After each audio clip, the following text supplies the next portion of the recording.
किसी गांव में एक बूढ़ा व्यक्ति अपने बेटे और बहू के साथ रहता था। परिवार सुखी संपन्न था, किसी तरह की कोई परेशानी नहीं थी। बूढ़ा बाप जो किसी समय अच्छा खासा नौजवान था, आज बुढ़ापे से हार गया था। चलते समय लड़खड़ाता था, लाठी की जरूरत पड़ने लगी। चेहरा झुर्रियों से भर चुका था, बस अपना जीवन किसी तरह व्यतीत कर रहा था।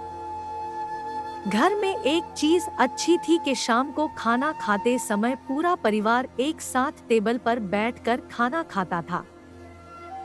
एक दिन ऐसे ही शाम को जब सारे लोग खाना खाने बैठे, बेटा ऑफिस से आया था, भूख ज्यादा थी सो जल्दी से खाना खाने बैठ गया और साथ में बहू और उसका एक बेटा भी खाने लगे।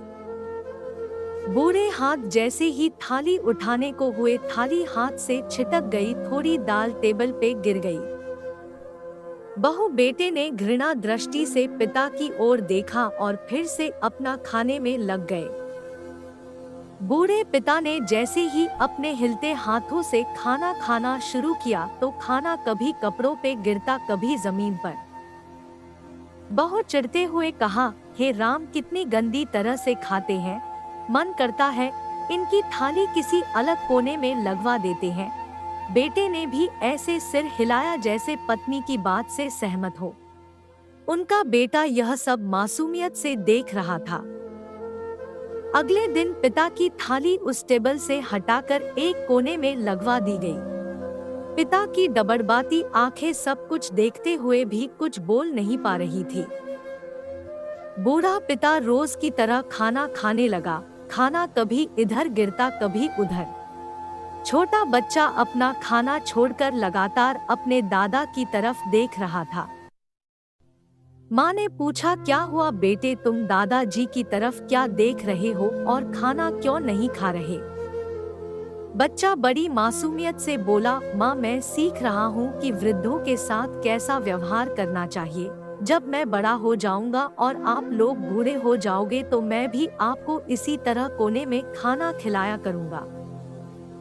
बच्चे के मुंह से ऐसा सुनते ही बेटे और बहू दोनों कांप उठे। शायद बच्चे की बात उनके मन में बैठ गई थी, क्योंकि बच्चा ने मासूमियत के साथ एक बहुत बड़ा सबक दोनों लोगों को दिया था।